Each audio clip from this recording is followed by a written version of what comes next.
Hello everyone, students. Today we solve worksheet number 14 of class 10 subject English. So first of all I tell you, you have to write your name, class teacher name and date also 6th August 2020. So let's start today's worksheet is with this quotation. Faith is like Wi-Fi. Faith wifi की तरह है.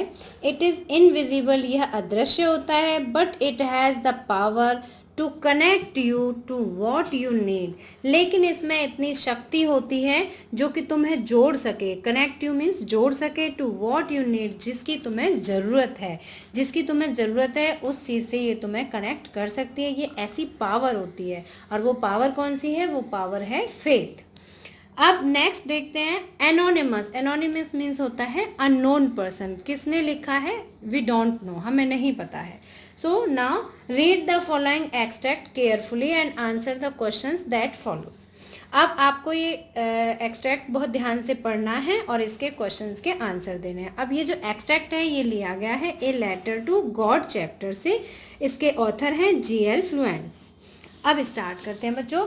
The house the only one in entire valley means entire valley पूरी घाटी पर केवल एक अकेला घर था. Set on the crest of a low hill जो कि एक नीची पहाड़ी की ऊपर बना हुआ था. From this height one could see the river. उस ऊंचाई से, जो हिल की ऊंचाई थी वहां से one could see the river, कोई भी व्यक्ति रिवर को देख सकता था. एंड द फील्ड्स और खेतों को देख सकता था. ऑफ राइप कॉर्न पकी हुई फसल के खेतों को देख सकता था. डॉटेड विद द फ्लावर्स जो कि उन फसल को जो कि फूलों से भरी हुई थी. That always promised a good harvest और एक ऐसी फसल जो कि हमेशा एक अच्छी फसल के लिए प्रॉमिस करती है. मतलब कि एक ऐसा खेत दिखाई दे रहा था जो कि एक बहुत अच्छी फसल देने वाला था. The only thing the earth needed was a downpour और एट लीस्ट अ शावर. केवल एक ही चीज की पृथ्वी को जरूरत थी, वो थी डाउनपोर मीन्स बरसात की, और at least a shower. Shower means होती है हल्की फुल्की बरसात. अगर बहुत तेज ना हो तो हल्की बारिश की जरूरत पृथ्वी को थी. थ्रू आउट द मॉर्निंग सुबह से ही Lencho who knew his fields immediately had done nothing. Lencho जिसने के हु न्यू हिज फील्ड्स जो जानता था, इंटीमेटली उसका विश्वास था इस चीज में, had done nothing else but see the sky वो आकाश को देख रहा था. टुवर्ड्स द नॉर्थ ईस्ट और किस दिशा की तरफ? उत्तर पूर्वी दिशा की तरफ वह आकाश को देख रहा था. Now we were really going to get some water. Women means यहाँ पर जो मैन है वो कौन है? लेंचो. इसके जो मेन कैरेक्टर है वो लेंचो है. लेंचो ने वुमेन से कहा मीन्स अपनी वाइफ से कहा, now we were really going to get some water means अब हमें कुछ पानी मिलने वाला है, अर्थात आकाश से कुछ बरसात होने वाली है. The women who was preparing supper. Supper means होता है डिनर. जो औरत थी मीन्स लेंचो की जो वाइफ थी वो डिनर बनाने वाली थी. रिप्लाइड उसने उत्तर दिया, यस गॉड विलिंग हाँ अगर भगवान चाहेगा तो हमें पानी मिलेगा. आई होप कि पैसेज आपको अच्छी तरह से समझ में आ रहा होगा. आगे पढ़ते हैं. It was during the meal ये लंच का टाइम था, भोजन का समय था. That just as Lencho had predicted जैसे कि लेंचो ने, प्रेडिक्ट मीन्स होता है पहले से अनुमान लगाया हुआ था. Big drops of rain began to fall बरसात की बड़ी बड़ी बूंदें गिरने लगी. बिग ड्रॉप्स मीन्स बड़ी बड़ी बूंदें गिरने लगी. In the north east huge mountains of clouds और नॉर्थ ईस्ट उत्तरी पूर्वी दिशा की तरफ जो ह्यूज माउंटेन्स ऑफ क्लाउड्स बादलों के बड़े बड़े पर्वत दिखाई दिए. कुड बी सीन अप्रोचिंग आते हुए बादल दिखाई दिए. The air was fresh and sweet हवा जो थी वो एकदम फ्रेश थी, स्वीट थी, बहुत अच्छी लगने वाली थी. The man went out for no other reason और वो जो व्यक्ति था, व्यक्ति कौन था यहाँ पे? लेंचो है.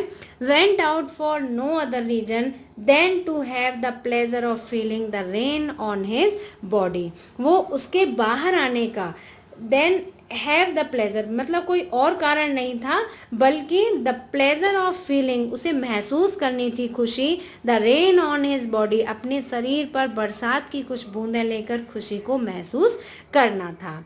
विद अ सेटिस्फाइड एक्सप्रेशन, एक बहुत ही संतुष्टिजनक एक्सप्रेशन के साथ, ही regarded the field of ripe corn, वह अपने पके हुए फसल के खेतों की तरफ उसने देखा, विद इट्स फ्लावर्स, उसने उनके फूलों की तरफ देखा, draped in a curtain of rain, उसने देखा कि बरसात का एक पर्दा सा डल गया है, मीन्स बरसात से पानी भर गया है, बट सडनली, लेकिन अचानक से ही, a strong wind began to blow, एक बहुत तेज हवा बहने लगी, and along with the rain, और बरसात के साथ very large hail stones, hail stone means ओले पड़ने, जो पत्थर के बर्फ के टुकड़े थे वो गिरने लगे, मीन्स ओले पड़ने लगे, बिगेन टू फॉल, गिरने लगे, these truly did resemble, resemble means मिलते जुलते, और ये जो हेल स्टोन्स थे, दीज मीन्स ये hello stone, did resemble new silver coins, ये सिल्वर कॉइन से बिल्कुल मिलते जुलते थे। द बॉयज एक्सपोजिंग, बॉयज यहाँ पर लेंचो के बेटों के लिए यूज हुआ है, the boys exposing themselves to the rain, वो भी बरसात में बाहर आए, ran out to collect the frozen pearl, frozen means होता है जमी हुई बर्फ, और पर्ल मीन्स होते हैं मोती, तो जो ओले थे वो मोती के समान दिखाई दे रहे थे, तो उसके जो बच्चे थे वो उन मोतियों को इकट्ठा करने लगे और इकट्ठे करने के लिए बाहर दौड़े। Not a leaf remained on the trees, अब ये क्या हुआ, लेंचो कहने लगा नॉट अ लीफ, एक पत्ती भी नहीं बची पेड़ों पर, the corn was totally destroyed, जो कॉर्न थी, जो मक्के का खेत था, वो पूरी तरह से डिस्ट्रॉयड हो गया, बर्बाद हो गया, the flowers were gone from the plants, फूलों से, पेड़ों से, प्लांट्स से जो फूल थे वो सारे गॉन मीन्स झड़ गए, नीचे गिर गए, Lencho soul was filled with sadness, और लेंचो की आत्मा, सोल मीन्स आत्मा, दुख से भर गई, सैडनेस मीन्स दुख से भर गई, when the storm had pass, जब तूफान चला गया, he stood in the middle of the field, वह खेत के बिल्कुल बीच में खड़ा हुआ, and said to his sons, और उसने अपने बेटों से कहा, a plague of locusts means टिड्डियों का झुंड, वुड हैव लेफ्ट, वो भी कुछ छोड़ देता, मोर than this, more than this मतलब इन ओलों ने इतना भी नहीं छोड़ा, इनसे ज़्यादा तो अगर टिड्डियों का झुंड आता तो वो भी फसल में कुछ ना कुछ छोड़ के जाता। The hell has left nothing, ओलों ने कुछ भी नहीं छोड़ा, इसका मतलब जो बरसात के साथ ओले पड़े थे उन ओलों ने लेंचो की क्रॉप्स को, फसल को पूरी तरह से नष्ट कर दिया था। आई होप कि आप ये पैसेज बहुत अच्छी तरह से समझ गए होंगे। Now come to the question answers, अब हम इसमें क्वेश्चंस पढ़ेंगे और आंसर्स पैसेज में से समझेंगे। तो फर्स्ट क्वेश्चन देखते हैं, where was Lencho's house located, इसका मतलब है कि लेंचो का घर कहाँ पर था। तो हम यहाँ पर फर्स्ट लाइन में ही इसका आंसर समझ सकते हैं, Lencho's house was set on the crest of a low hill, low hill means Lencho का जो घर था वो लो हिल मीन्स छोटी सी पहाड़ी की ऊंचाई पर, क्रेस्ट मीन्स होता है टॉप, टॉप पर बसा हुआ था। नेक्स्ट क्वेश्चन देखते हैं, what could be seen approaching in north east, north east से क्या आता हुआ दिखाई दे रहा था। तो हमने इस पैसेज में पढ़ा था कि जब वो नॉर्थ ईस्ट की तरफ देख रहा था तो in the northeast huge mountains of cloud could be seen approaching, means जो नॉर्थ ईस्ट साइड से बड़े बड़े पर्वत, उस बादलों के बड़े बड़े पर्वत आते हुए दिखाई दे रहे थे। क्वेश्चन नंबर थर्ड देखते हैं, why did Lencho go out, Lencho बाहर क्यों गया था, लेंचो बाहर क्यों गया था, to have the pleasure of feeling the rain on his body, Lencho went out, हम इसका आंसर लिखेंगे लेंचो, गो की जगह क्योंकि यहाँ डिड आया हुआ है तो यहाँ पर लिख देंगे went out, Lencho went out to have the pleasure of feeling the rain on his body. यहाँ तक हमारा थर्ड क्वेश्चन का आंसर हो जाएगा। अब नेक्स्ट क्वेश्चन है फोर्थ, व्हाई डिड लेंचो से the rain drops were like new coins, इसमें लेंचो ने जो रेन ड्रॉप्स हैं उसको न्यू कॉइन्स के समान क्यों कहा है? क्यों कहा है? बिकॉज द रेन ड्रॉप्स, हम यहाँ से लिखेंगे लेंचो, से की जगह देखिए यहाँ पर डिड आया है तो यहाँ पर सैड हो जाएगा। Lencho said the rain drops were like new coins because these truly did resemble new silver coins. क्योंकि ये जो रेन ड्रॉप्स थी, दीज वर रिजेंबल मीन्स मिलती जुलती थी to the silver coins. I hope now you understand all the question answers. Now question number 5, what happened to the rain suddenly? अचानक से बरसात के साथ क्या हुआ? Suddenly a strong wind began to blow, means अचानक से बहुत तेज हवा चलने लगी। And along with the rain very large hail stone began to fall. यहाँ से यहाँ तक आपका क्वेश्चन नंबर 5 का आंसर हो जाएगा। Now question number 6, the frozen pearls refers to which thing in the paragraph? आपको बताना है कि पैराग्राफ में कौन सी चीज है जिसके लिए फ्रोजन पर्ल वर्ड यूज किया गया है। तो वो वर्ड है, कौन सा है? हेल स्टोन्स मीन्स ओले। ओलों के लिए फ्रोजन पर्ल वर्ड यूज किया गया है। I hope you are understanding all questions. Now come to question number 7, what were Lencho's feeling when the hail stopped? Why? इसमें बताना है कि लेंचो की फीलिंग कैसी थी। What were Lencho's feeling? Lencho के मन में क्या विचार आए? When the hail stopped, जब हेल मतलब ओले पड़ना बंद हो गए। और ऐसा क्यों आया? उसके मन में क्या विचार आया बच्चों? इसमें 6th क्वेश्चन का आंसर हमें मिल ही गया। फ्रोजन पर्ल किसके लिए यूज हुआ है? फ्रोजन पर्ल यूज हुआ है हेल स्टोन्स के लिए, ठीक है। तो हेल स्टोन वर्ड के लिए फ्रोजन पर्ल वर्ड यूज किया गया है।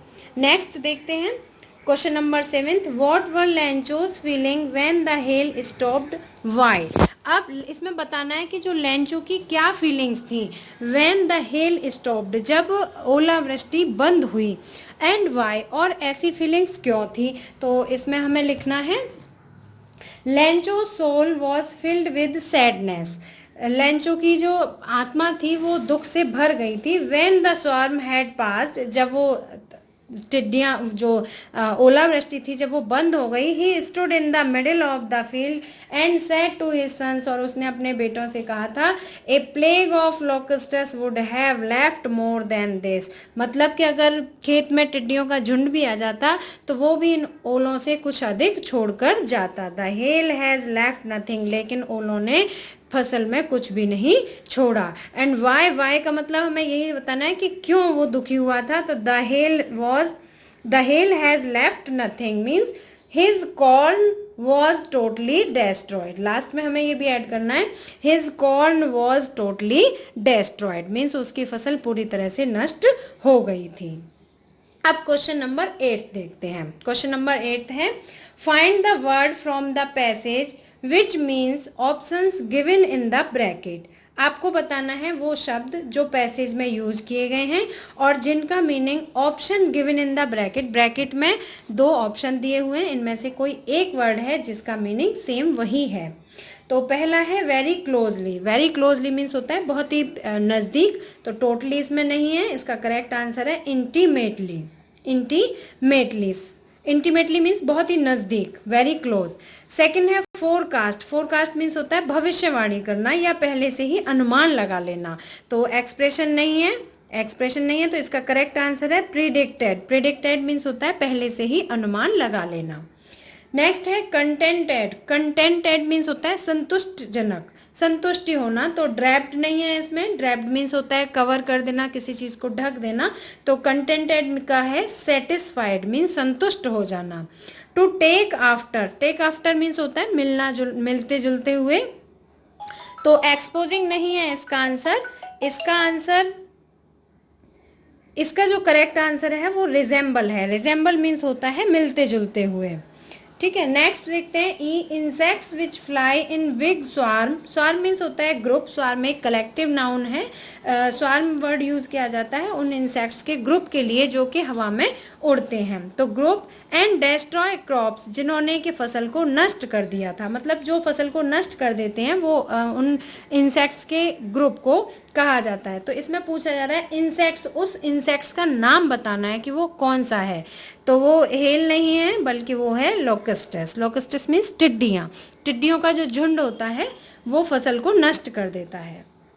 अब क्वेश्चन नंबर 9 देखते हैं। Give an antonyms, antonym means होता है विलोम शब्द ऑफ द वर्ड, इसमें एक वर्ड दिया है उसका आपको विलोम शब्द बताना है। Options given in the bracket, bracket में ऑप्शंस दिए हुए हैं। सैडनेस, सैडनेस का अपोजिट वर्ड बताना है, तो सैडनेस का हो जाएगा प्लेजर, सेटिस्फाइड नहीं है। नेक्स्ट है रीस्टोर्ड, रीस्टोर्ड मीन्स होता है उसको इकट्ठा करना, मतलब फिर से एकत्रित करना, फ्रोजन नहीं है इसमें, इसका रीस्टोर्ड का अपोजिट वर्ड हो जाएगा डेस्ट्रॉयड। रीस्टोर्ड मीन्स फिर से एकत्रित कर लेना और डेस्ट्रॉयड मीन्स उसे नष्ट कर देना। अब नेक्स्ट क्वेश्चन देखते हैं, question number 10। Refer the grammar worksheet, grammar worksheet को रेफर करते हुए shared earlier on punctuation marks, find out and encircle comma apostrophe and quotation marks in the passage given above। Students आपको इस worksheet से पहले, कुछ वर्कशीट से पहले आपको एक वर्कशीट आई थी जिसमें के सभी मार्क्स जैसे कॉमा, एपोस्ट्रॉफी, कोटेशन मार्क्स, इन सभी के बारे में बताया गया था, तो आप उससे बहुत अच्छी तरह से समझ गए होंगे।